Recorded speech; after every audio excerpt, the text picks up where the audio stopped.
अमरावतीच्या दर्यापूर तालुक्यामध्ये गतवैभव प्राप्त असलेले शेतकरी सहकारी जिनिंग अँड फॅक्टरी भाग भांडवलदाराच्या भांडवलामधून उभी करण्यात आलेली होती।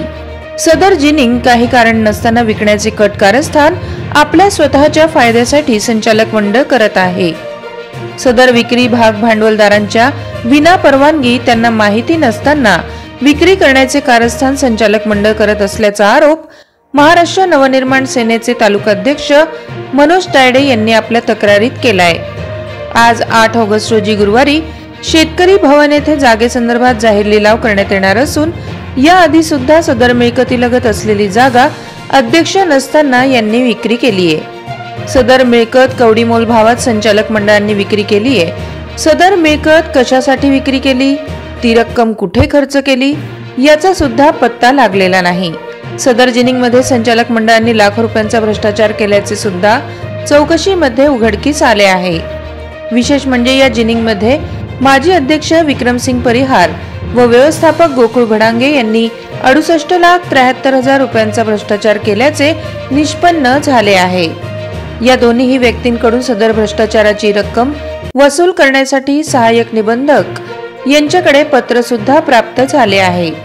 मात्र राजकीय दबावापोटी सहाय्यक निबंध अधिकारी यांनी अद्यापही या भ्रष्टाचाराची रक्कम वसूल केली नसल्याचा आरोप सुद्धा केला जातोय।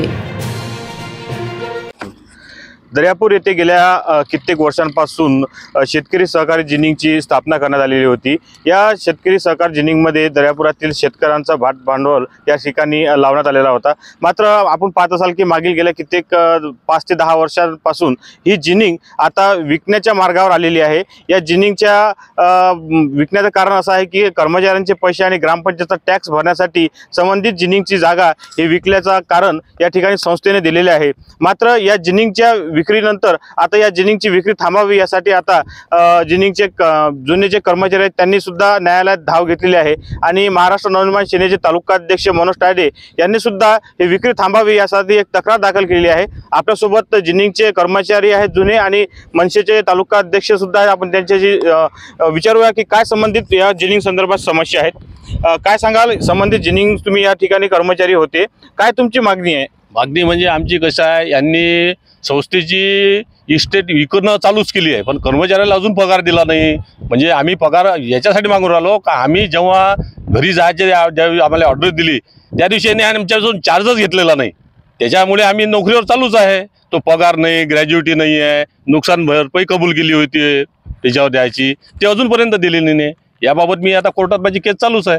2000 काय सांगा, जिनिंग मध्ये कशा प्रकारे भ्रष्टाचार झाला? भ्रष्टाचार तर खुद मी नाही म्हणत, ऑडिटरनं काढलेला आहे आणि 88च्या चौकशीत खोंड साहेब आणि राठोड साहेब यांनी 2010 ते 2018च्या ऑडिटमध्ये हा भ्रष्टाचार काढलेला आहे आणि त्यांना लिहिलेली आहे त्याच्यावर का कर्मचाऱ्याला का पैसे दिलेले नाही म्हणून आजपर्यंत असंही म्हटलेलं आहे। कोणा संदर्भ म्हणजे कोणाच्या विरोधात भ्रष्टाचारात रिपोर्ट निघाली? माजी अध्यक्ष विक्रमसिंग परिहार यांच्यावर 34,36,000 आणि गोकुळ वळांगे प्रभारी व्यवस्थापक यांच्यावरही 34,36,000 अशा दोघांवरही 70 लाखाच्या जवळपास रिकव्हरी निघालेली आहे।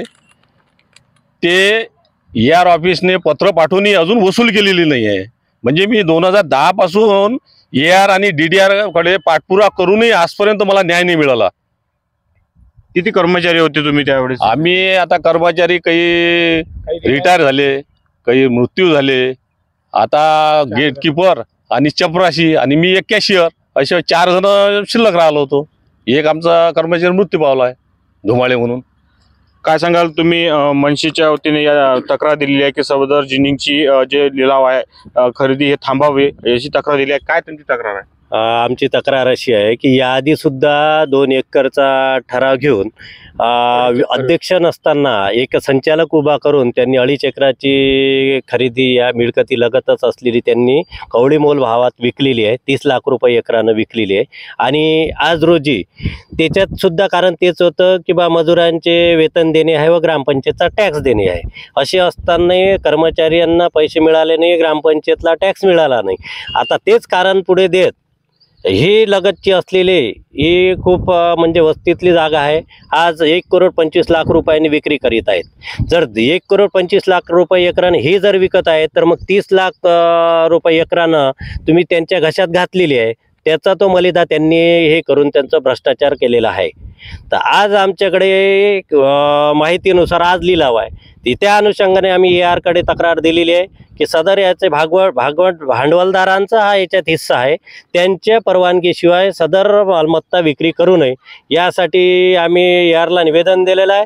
त्यांनी जाहीर समजा लिलाव घेतल्यास आम्ही तो लिलाव हाणून पाडू. आम्ही महाराष्ट्र नवनिर्माण सेना यांचा कोणत्याही प्रकारचा तो मनसुबा आहे तो पूर्ण होऊ देणार नाही. आणि मला आश्चर्य हे वाटत आहे की दर्यापूर तालुक्यातील शेतकरी नेते म्हणवणारे पांढरे बगडे कपडे घालून फिरणारे कुठे आहेत, आणि दर्यापूर विधानसभेला 15-20 जण बोर्ड लावून फिरत आहेत संभाव्य उमेदवार, ते कुठे झोपित आहे? शेतकऱ्यांना केव्हा न्याय देणार?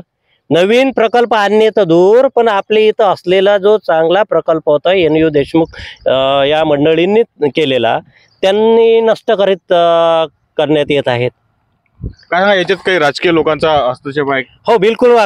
सध्याचे विद्यमान जे आहेत भाजपचे नेते बाळासाहेब वानखडे आणि व्यवस्थापक आहे खासदार अनिल बोंडे यांचे व्याही आहेत.